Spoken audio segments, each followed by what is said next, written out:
Nicole Ortiz nos llena de energía positiva. Florece, mujer. Believe in you. Hola amigos, ¿qué tal? ¿Cómo están? Acá estamos de regreso por believeinu.latinoinc.com y hoy le tenemos una sorpresa especial. We have a special surprise for you today in our Florece Mujer segment. Nicole is in the house. Yay! So Nicole is here with me because Nicole does live in Southern California. But furthermore, our guest, Barbara, we couldn't wait to have her at the next segment. So we said, hey, we're going to do our girl gang. And Barbara is also joining us today.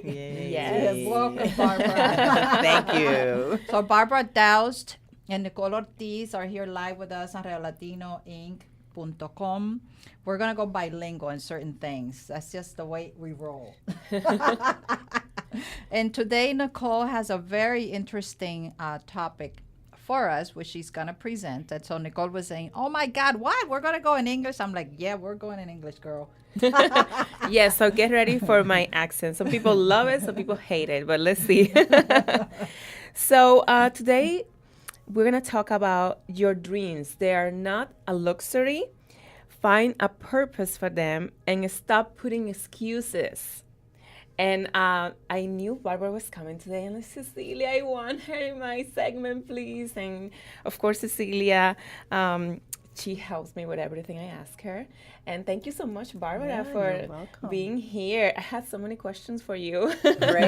Great. And talking about this topic, I just wanted to know, there is so many women, there's so many people who have a dream. It's just a dream sometimes, and sometimes it's difficult to find like a place for the dream, how we find that purpose. So I think, Cecilia, if you're okay, we just go directly to that question. How do we put a motive, a purpose for our dreams? Which is a great question. You know, it's everybody has a dream, and many people have many dreams. And what you'll find is that through your life, the dream never goes away. It just doesn't go away. So you might get some knocking in your soul calling you to do something more because you know there's more inside of you, right? So you know that there's greatness inside of you. It's just how are you going to express that greatness? And so some people, they want to know exactly what their dream is, and some people have a really good idea, you know, that maybe at one time they gave up their passion for dance, or they gave up their passion for acting, or they gave up their passion for writing, or they gave up their passion to become a speaker, whatever it is. You know, then there are people who don't know what their dream is. So they just keep thinking that they don't have a dream, but they know that there's something inside of them that wants to be expressed. So spirit is always moving to and through us, constantly seeking expression. So nature out there is always looking to grow.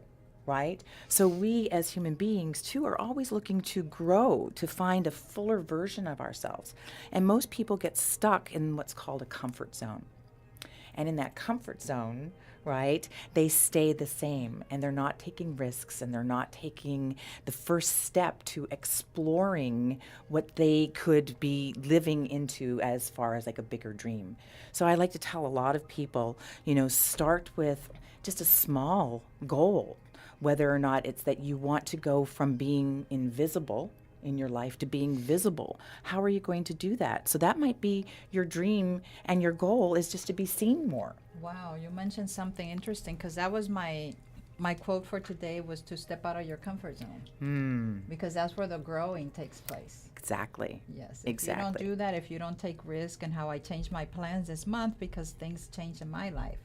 Exactly. And I had to put myself out of the comfort zone, but also because opportunities like that don't come every day. Right. And using that discernment is like, okay, should I do it? Should I not do it? And many times the fear is the one that paralyzes us. But the one thing that I liked about, you know, when she proposed the topic is when she said, your dreams are not a luxury. And when you and I talked about it last week, and I said, I want to emphasize the fact that we can sit there and make all these lists about goals and dreams, vision boards, all that, but then we don't respect it. And it's like, respect your dreams. Mm-hmm. And you mentioned also something is that when we all have dreams. Sometimes people can't figure out what that dream is, but we're always walking toward it, or life just takes us there. It brings it back to us. Exactly. Part of the problem is that people go into overwhelm because their focus is on a bigger piece, a bigger vision, or something that they think is out of their reach. I'll never do that. I'll never be able to do that. And so all the paradigms, all the excuses, like you were saying, all the justifications, rationalizations about why they can't do it, as soon as they think about something big, all those fears, doubts, and worries are going to kick in. So I call that the terror barrier. And to get through that terror barrier is to start one step at a time. So most people are focused on the end result, and they're automatically going to go into overwhelm. When we go into overwhelm, we're going to procrastinate. Yes. The perfectionist in us, right, true. is going to say, I can't do it because it has to look a certain way, instead of letting ourselves evolve. That naturally we are where we are, and from that place to just challenge ourselves into the next step. So Don Shula, the coach for the Miami Dolphins, says it perfectly. He says it's the start that stops most people. So if you're going to look at a dream, the best thing to do is to take the first step. What is the first step? So most people do not build a home without a blueprint. Right. Most people, are not going to just go and decide to create a fashion line without having their pattern. Yes. Right? And so most people, if you're going to take a trip to Chicago, if we're going to leave from Los Angeles and drive to Chicago, we're going to need a map. And so we're just stepping out into our cars and driving west or east or north or south without direction. So most people are not even committed to making a decision. And the first thing you must do is when you decide that you're going to go for your dream, you must make a committed decision. Most people are not willing to do that because it does get them out of the comfort zone. And highly successful people are constantly living outside the comfort zone. And to add to that, somebody mentioned this weekend a little story that helped me to see a lot of the comfort zone. It's like we are aligned in that sense, because that has been talking to my head too. And it's the fact that somebody put boiling water, and they throw the crab in the boiling water, and the crab was automatically just jump out. You probably know that story. But then they put the water in warm water, and then just put the crab over there, and guess what happened? Slowly the crab just boiled. Because that was the comfort zone. And that's what happened, I think, when we just stay in the comfort zone and we don't listen to our dreams, that we're just gonna just vanish. You're gonna die with it. And to add to that, I see that sometimes what happens when we have our purpose is that we are waiting for things to happen to us. It's like, and I see that a lot in the Latino culture, like if God wants, if it's for me. Yeah. And of course, a lot of that thing, makes a lot of sense for in the spiritual realm. But I think that we also need to be proactive. It's like you have to go for it. I don't know. Biblically, I speak more into that because I come from a ministry, have a ministry. It doesn't say just wait, for your dreams. It says you have to take action. Yes. You have to go and get them. So what do you say about that? Well, yes, we do have to take action, but there are people who do take a lot of action and don't get the results they want. Okay. At the same time, right? Because they're just spinning over and over again the same action and not getting the result that they want. You're right. That's the.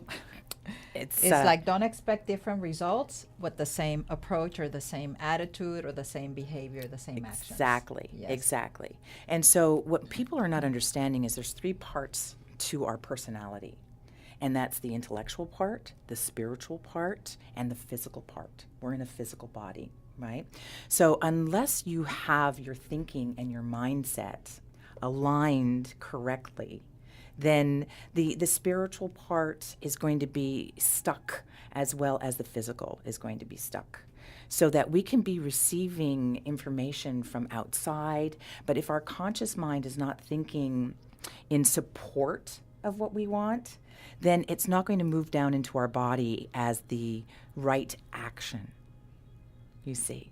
So it's when you understand the three components of our personalities and get them to align so that your thoughts lead to your feelings and your feelings lead to your actions. Yes.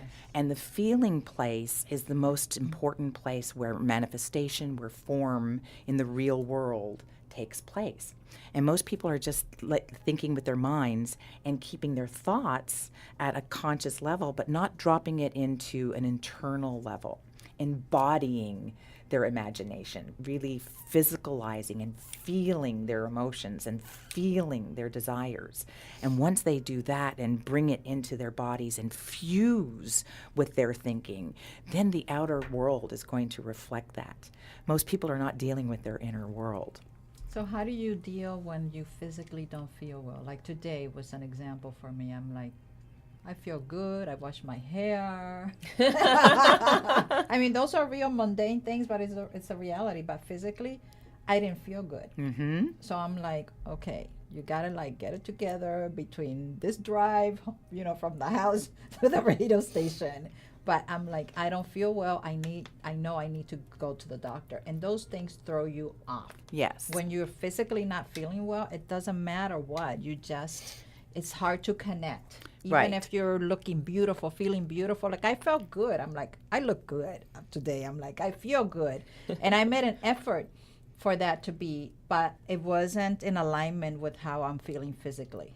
Right, right. So, sometimes we get sick, right? Or we get a cold, or we're not feeling as healthy as we want to feel.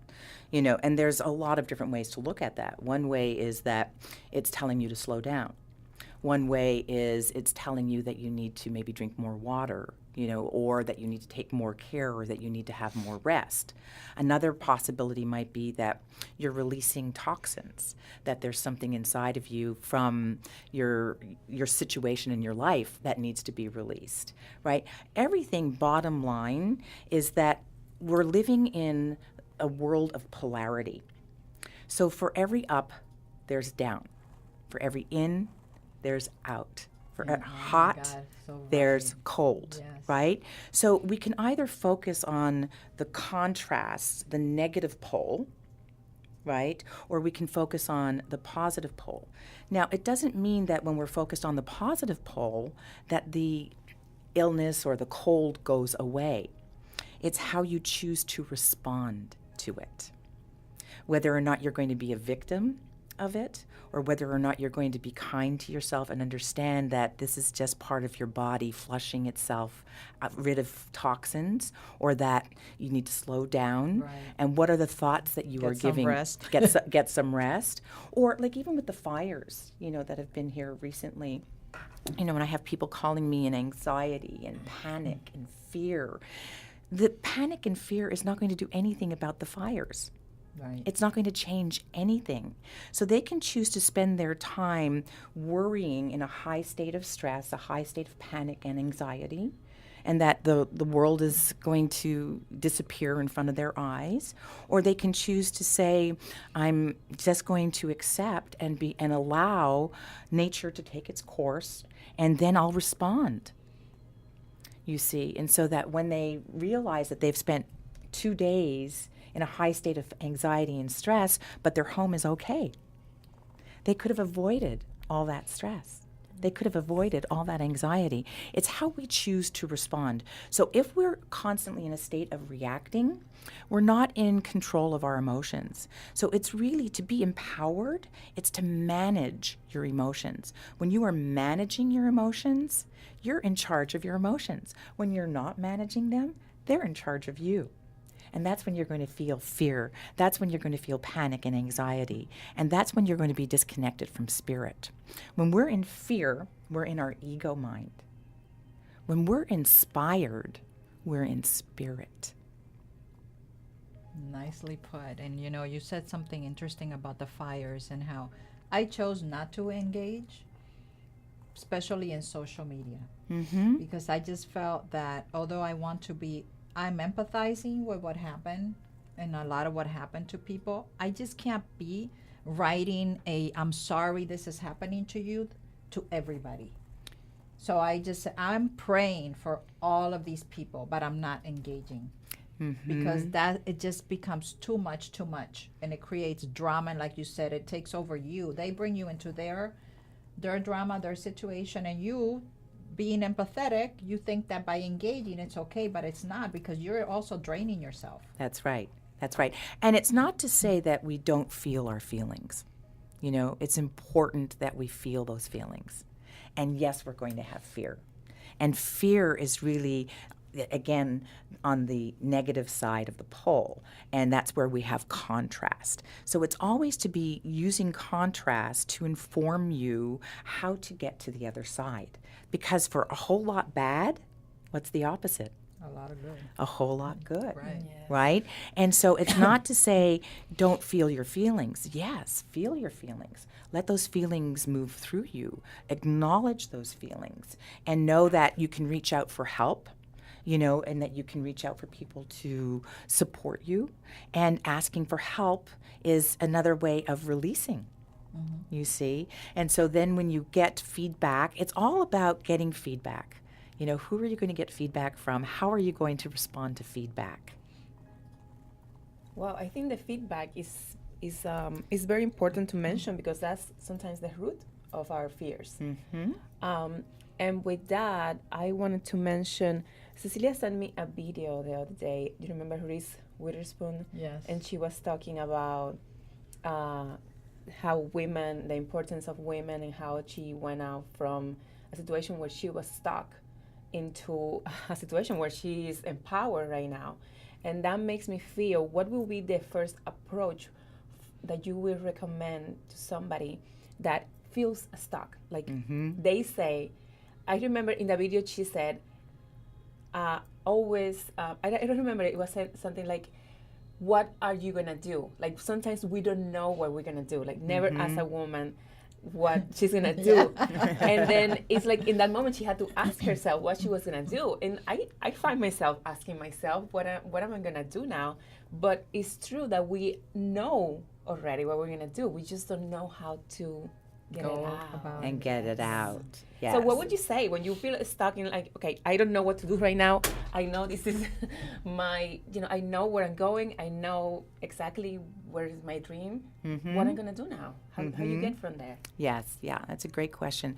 Again, I believe it's all about mindset, and the thoughts that you choose that lead to your feelings that then lead to your actions. It has a metaphor. I was stuck on the elevator here today. Oh, no. Yeah. And I thought, this is a metaphor for life. What do you do when you're stuck?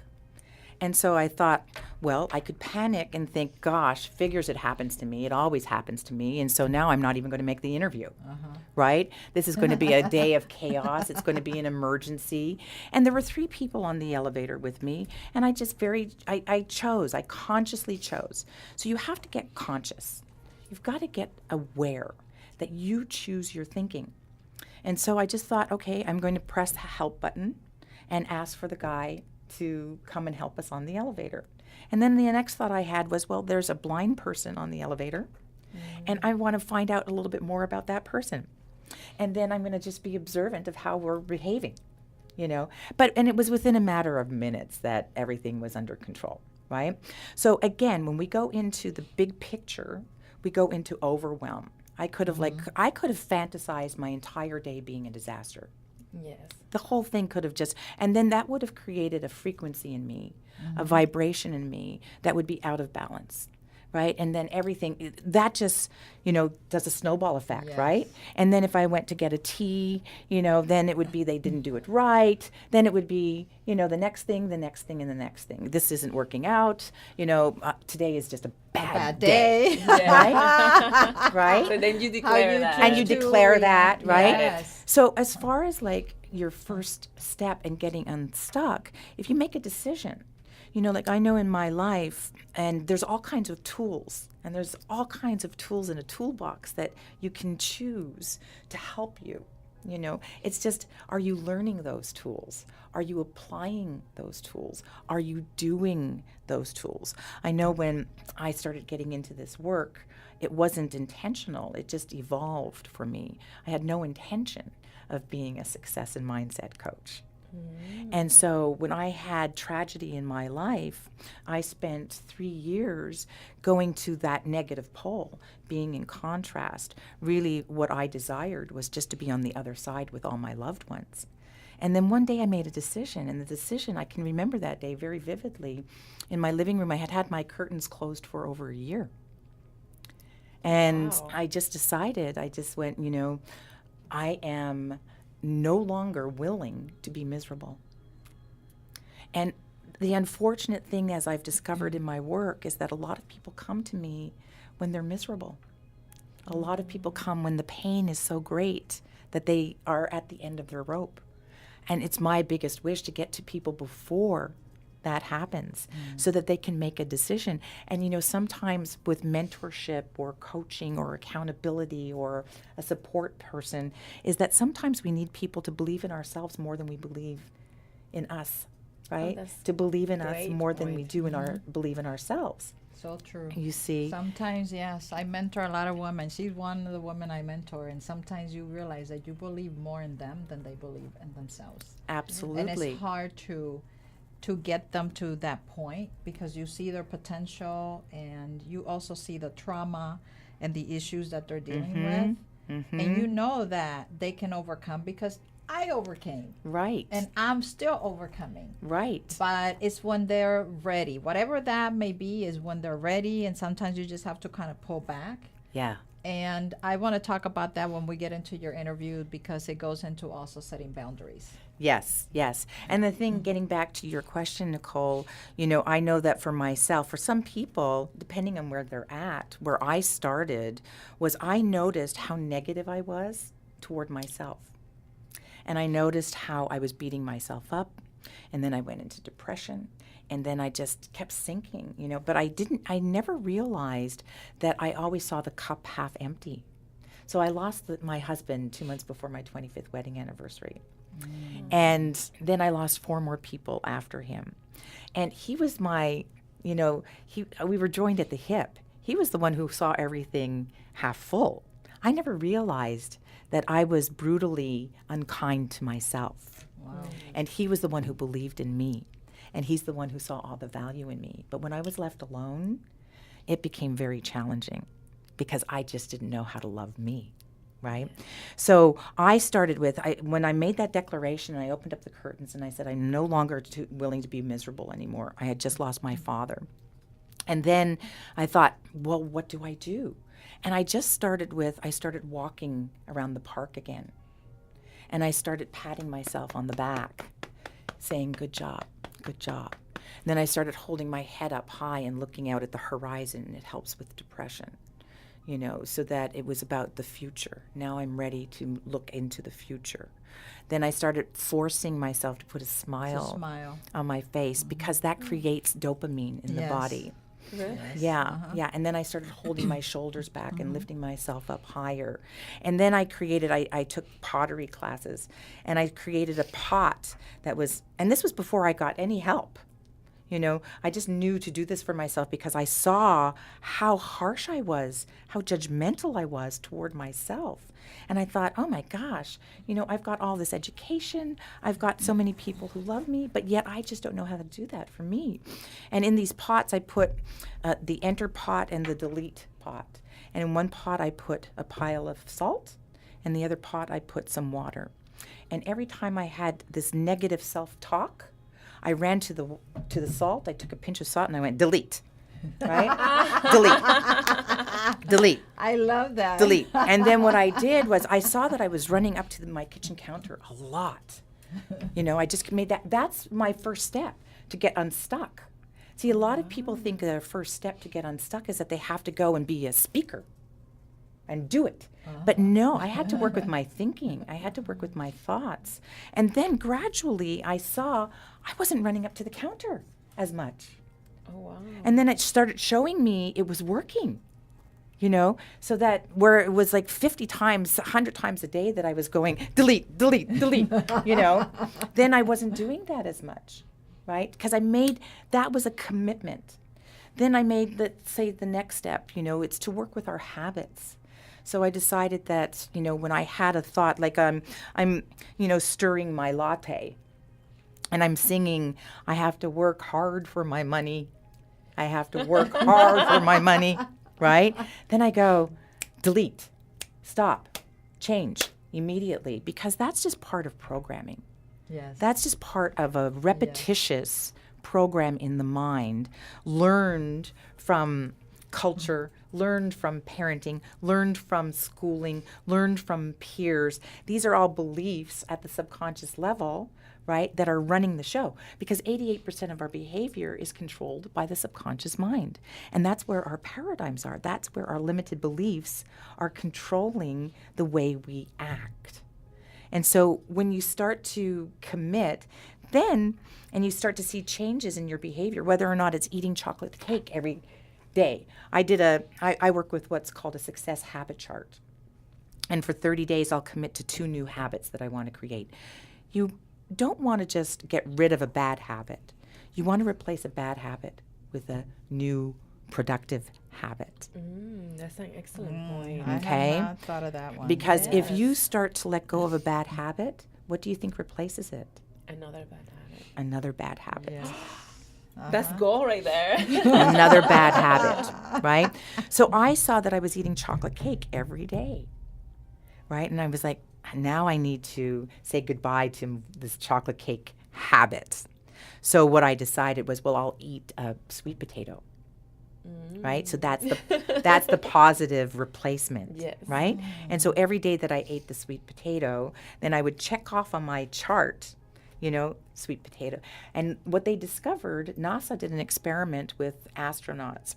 And the experiment was for 30 days to do a new behavior and to stay consistent and persistent with that new behavior. And they did a brain scan before they started the experiment. And then after the 30 days, they saw that the neural pathways in the brain shifted. Because they created new neural pathways, which means a new pattern. And then they did an experiment where they did 15 days, a day off, and then 15 days. And the neural pathways didn't change. So once it created new neural pathways, it stays, it remains. Well, you must keep the habit going, right? But your chances of succeeding are going to be a lot greater if you do it for 30 days. If you don't do it for 30 days consistently every day in a row, you must start back at day 1. Oh, so that 20-day habits, that's not true then.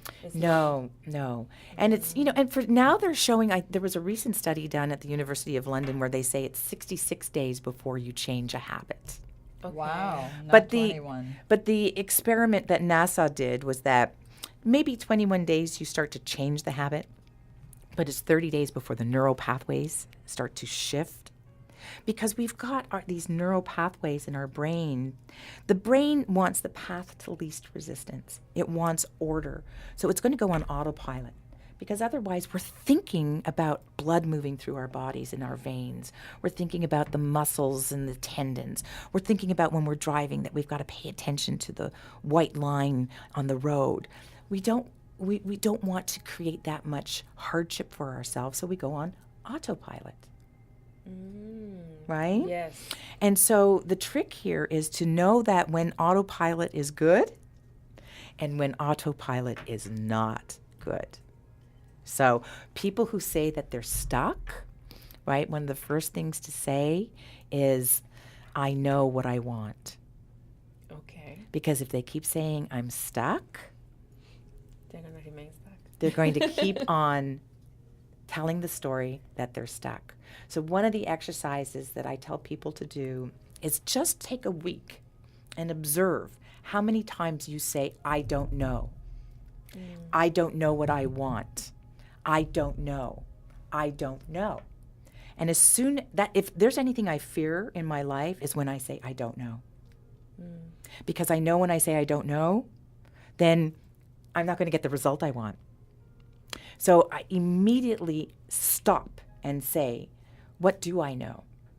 Or when you say, I don't want, watch your languaging. When you say, I don't want, I don't want, I don't want, all your focus is, I don't want a bad marriage. I don't want a bad relationship with my children. I don't want.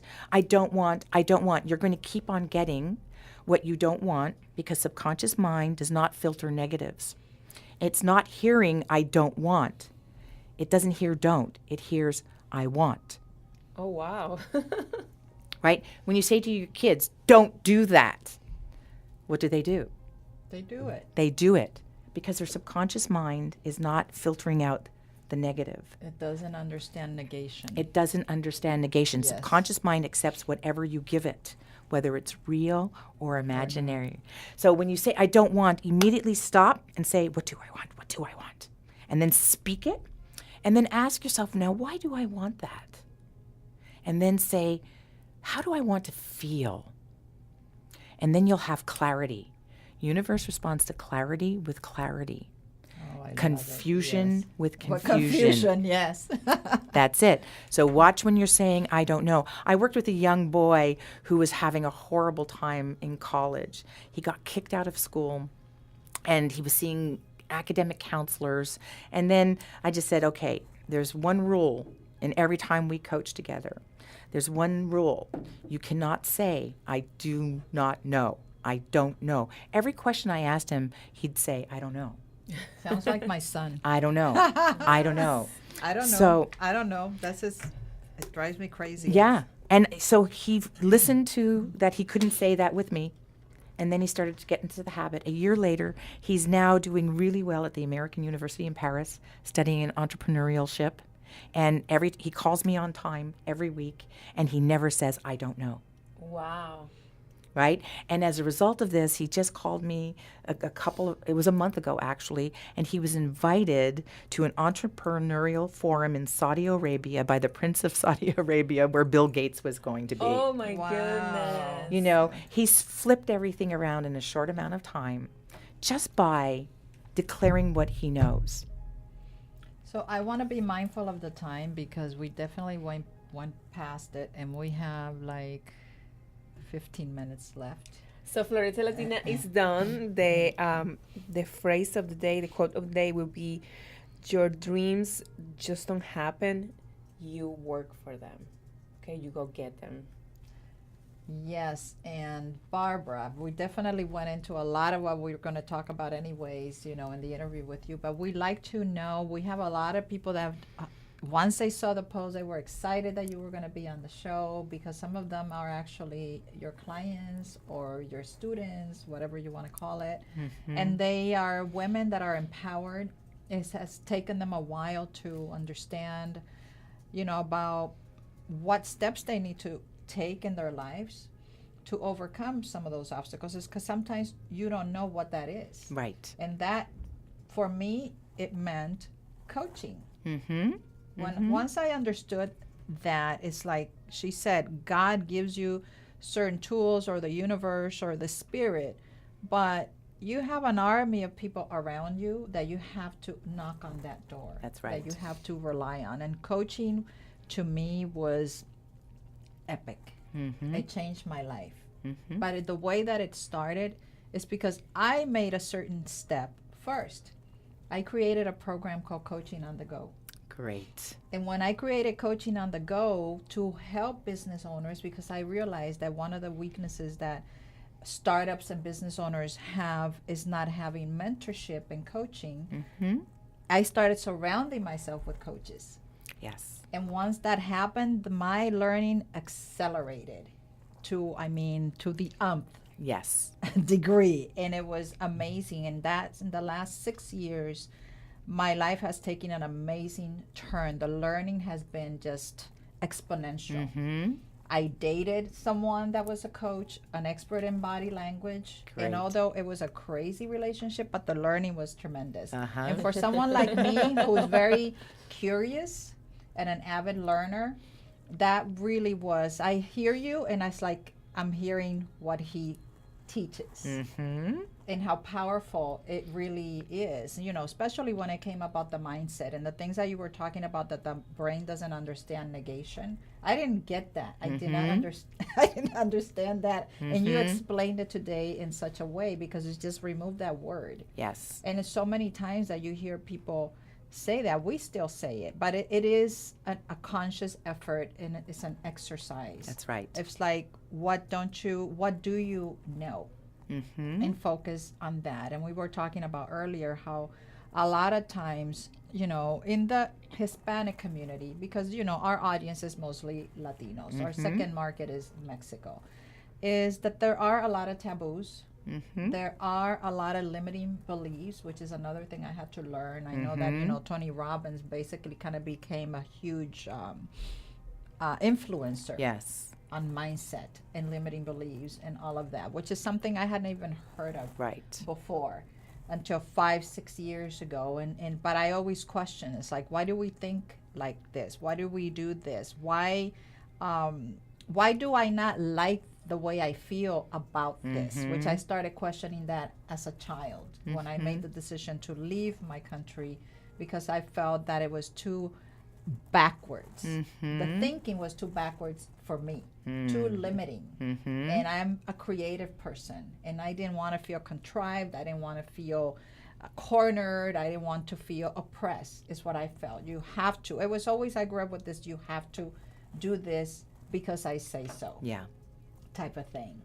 So understanding all of that, and how important it is to have coaches in your life and to have mentors in your life has been so life-changing for me, that now my next step is, okay, financial growth, so that I can hire those individuals, Right. so that I can grow and really get to those goals, because I realize I cannot do it alone. And it's hard to even do it with free resources, because you can only get so far. Yes. With that. Yes. So even understanding that you have to invest in your growth. Yes. So the organization I preside, called Latina Vida, and I added a financial literacy track. Great.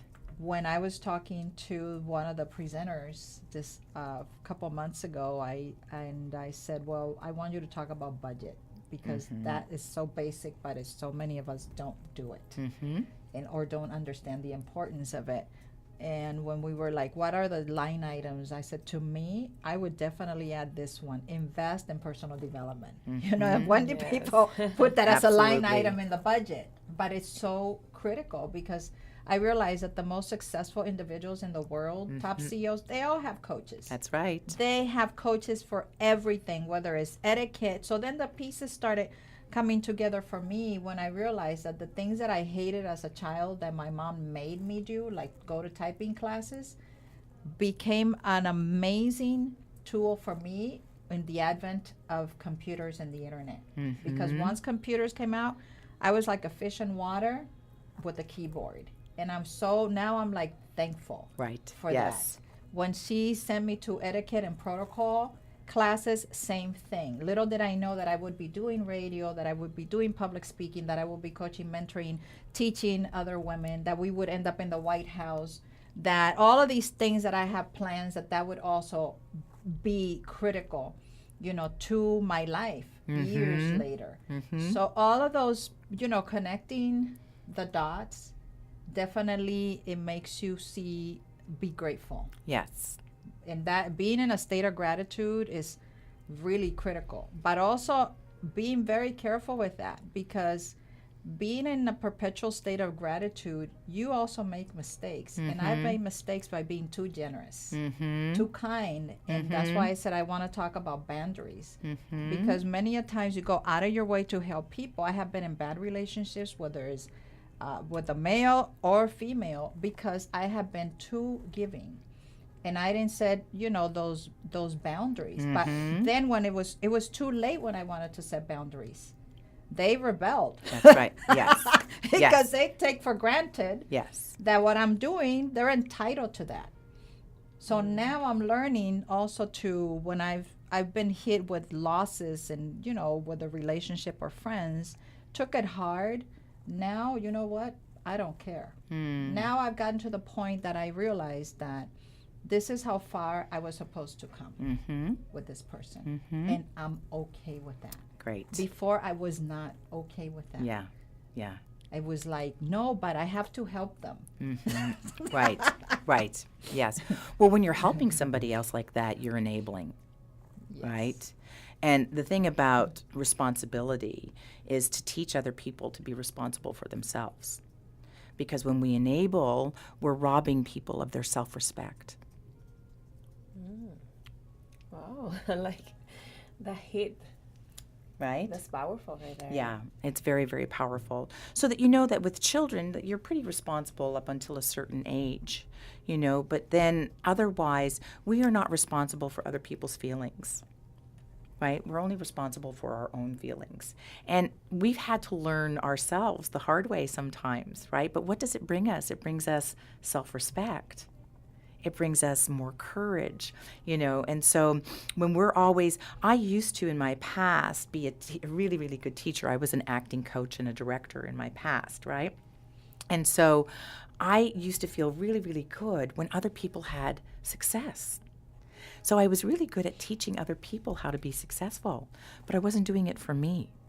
And the power that I felt was when somebody else was successful. That's when I felt powerful. But when they weren't successful or when nobody was around, I didn't feel good about myself. I didn't feel powerful. So I was really getting a false sense of power by helping other people, you see. And then also it became more conditional. Most people are giving, but with conditions. And when we give with conditions, we're expecting something in return. Right. So it's really better to have what's called giver's gain. Give, but give unconditionally. And give when it's not attached to an expectation that it's going to bring you something. And then the universe is going to reward you in other ways. You will gain in other ways.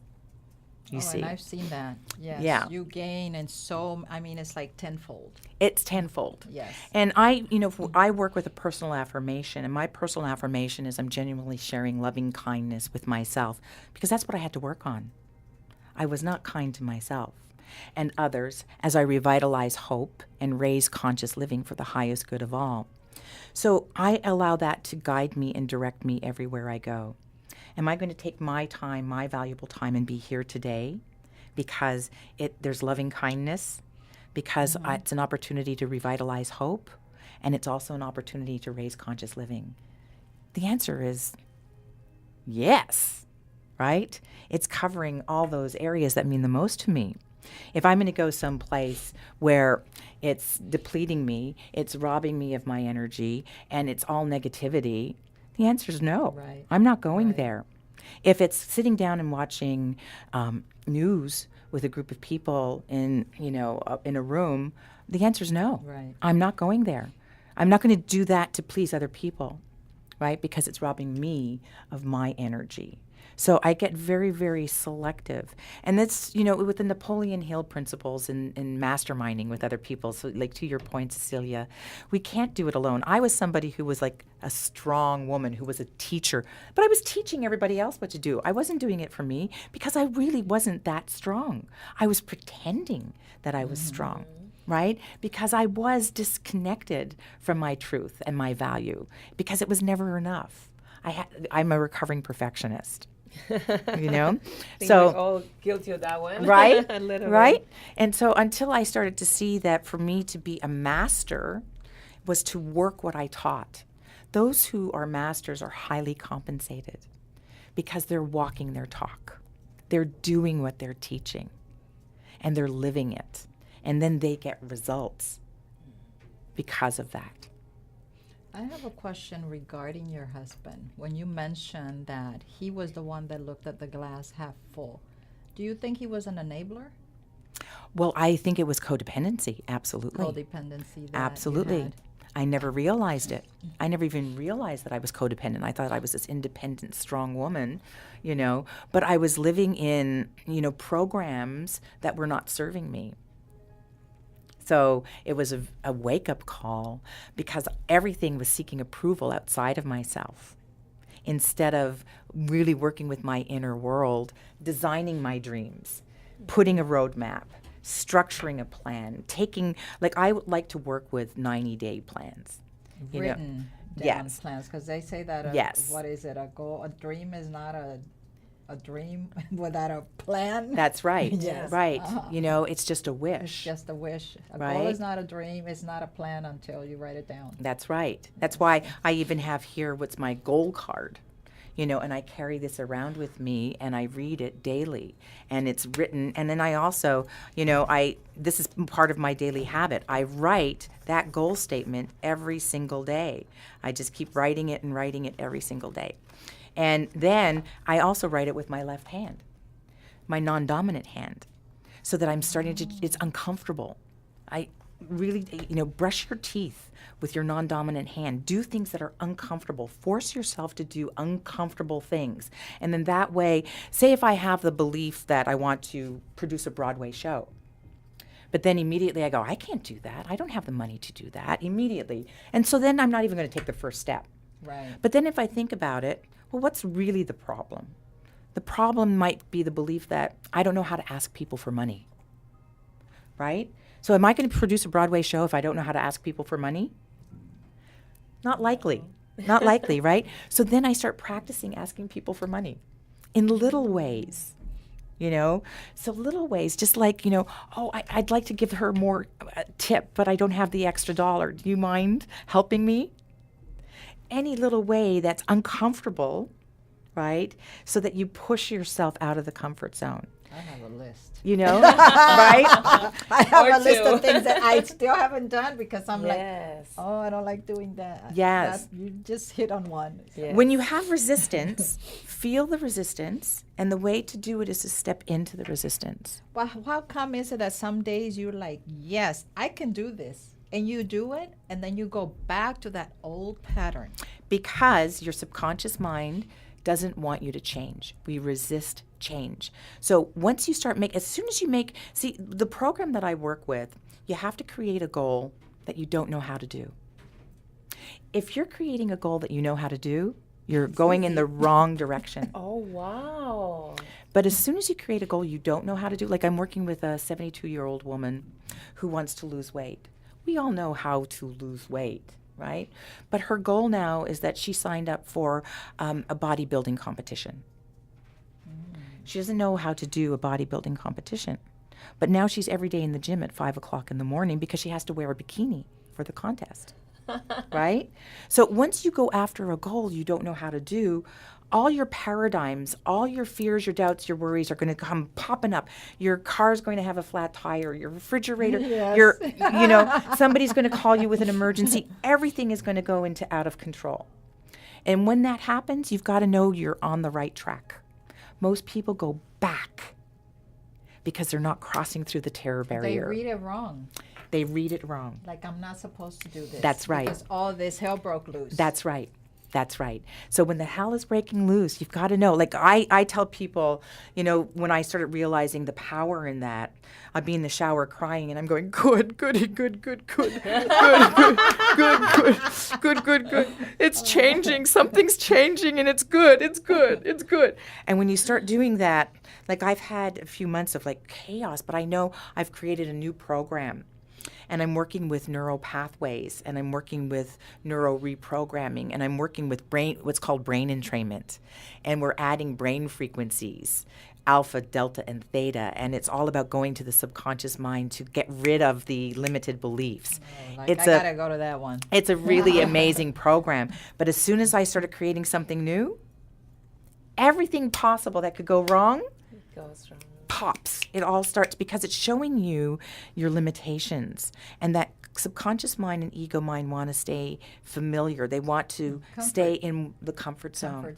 So highly successful people are constantly out of their comfort zone, is what I said. And highly successful people form the habits of doing things that unsuccessful people are not willing to do. Wow, I love that. That's great advice. I want us to talk about your book, present your book before we have like 2 minutes. Yes, well, my book is True Love, True Self, A Journey to Self-Love. And you can buy it on Amazon. And, just Google True Love, True Self, Barbara Daoust. And then also if people wanted to know about the neuroprogramming programs that I'm doing, they can just go to www.unlockingyourgeniuscode.com. Oh, I like that. So it's about getting to, and the great thing about the brain entrainment program is, with affirmations, like you say them over and over and over again, you repeat, and then you imprint, and you write and write and write. And that repetition is really the key to mastery. Are you actually writing the same goal Every day. So that's part of the training. That's that you're part of the doing, training. and with your left hand. Yes. Wow. Yes, that's every day. awesome. Because what will happen, it's called praxis. Once you start putting in, it's like imagine a cup of dirty water and you keep pouring dirty water. What eventually happens to that dirty water? Turns Dirty. black. Dirty or Dirty. black mud, Uh-huh. right? Uh-huh. It becomes dry and muddy, right? But when you start pouring in clear water, what starts to happen? Cleaning. It starts to clean, right? Yes. Right? You keep pouring in the clear water and you're going to get clean water, right? So when you keep putting in what you want over and over and over again, it's going to take over the bad. It's going to push the bad out, like the dirty water. It's going to keep pushing it out. And those dirty negative thoughts are going to die for lack of nourishment because you're only nourishing with what you want, you see. And then with the brain entrainment, because there are core fractures at a very deep level that are running the ship, they're just driving the ship, And so with the brain entrainment, it's using frequencies and vibrations to get to a deeper level of your subconscious mind and start replacing those old patterns and old programs because they're deep. Those are grooves in our brain that are so deep. And our decisions in our lives have been based on an incident. We may have decided that, dogs were unsafe because a dog bit us when we were 2 years old. And every decision in our life is affected by that. Every time we see a dog, we go into fear, and then we tell the story again, and we tell the story again, and we keep producing the same result. Are we born with some of those? Yes. Yes, I've seen it. Yes. I can't believe it. When I seen relatives repeat and they did not grow up, like we've raised several children outside of our family household, including cousins, and I couldn't believe that although they were not being raised by the mother, they were repeating the same things. Yes. And it shocked me. And Yes, I'm like, it's wow. it's your Genetic. DNA, it's genetic, it's your heritage. The fear of public speaking goes all the way back to caveman days when somebody would stand up in a tribe and speak a different opinion and they would have their head cut off. Oh, that's powerful because most people have that fear. Yes. And then, when it got to the medieval ages and they feared, if they stood up and spoke their mind, they'd get rotten vegetables thrown at them. Vaudeville, they'd take the hook when they didn't like you and pull you off the stage, right? We have that in our DNA. So these fears, yes, they go into lineage, heritage, DNA, and to reprogram, the only way to reprogram is to create a new belief and keep repeating it over and over and over and over and over again until it becomes the clear water. So is it reprogramming at the cellular level? It's at the cellular level. Yeah. There's a very interesting TED Talk that I was actually watching. I've seen it a couple times. It just popped up, maybe because I had it there before, from this doctor, a Canadian doctor who's talking about creating new neural pathways, but she's focused on it mostly because of people that have had strokes, that Yes. have to learn all over again their motor skills and everything. Actually, the doctor that I'm working with, who's my partner, our company's called Vibrant Results. And we now are doing a study in Helsinki with stroke victims. So something for another show, but most definitely, wow, what an enriched conversation today. Thank you so much. You're so Barbara. Thank you, welcome. Yeah, Nicole, thank for you so yes, much. you're So being welcome. here Powerful. today. Thank Yes, you. This was a lot of yes. fun. Thank you for having So me. thank you for sharing your gifts. I knew that this would be a powerful way to also end the year.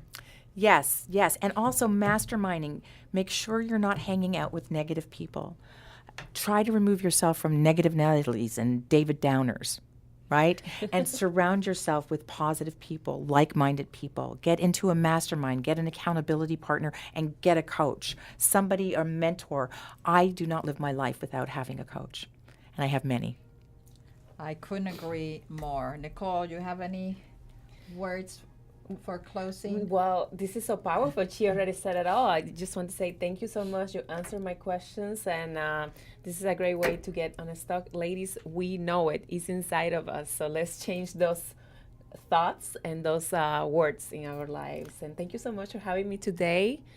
Cecilia, thank you. So this was a great way for us to really go into the end of the year, because I started the year, because that's when I started in January with mindfulness, consciousness, awareness, goal setting, and mindset. But definitely it made more sense to really end the year that way so that we're ready to take off.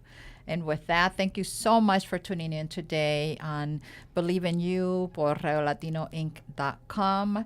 Thank you for tuning in week after week. Thank you, Nicole. And again, thank you, Barbara, for being here with us. You. And we look forward to seeing you next week. Believe in You. No te preocupes por lo que fue. Abre los ojos a lo que vendrá. Sintonízanos la próxima semana a través de RadioLatinoInc.com. Believe in You con Cecilia Mota.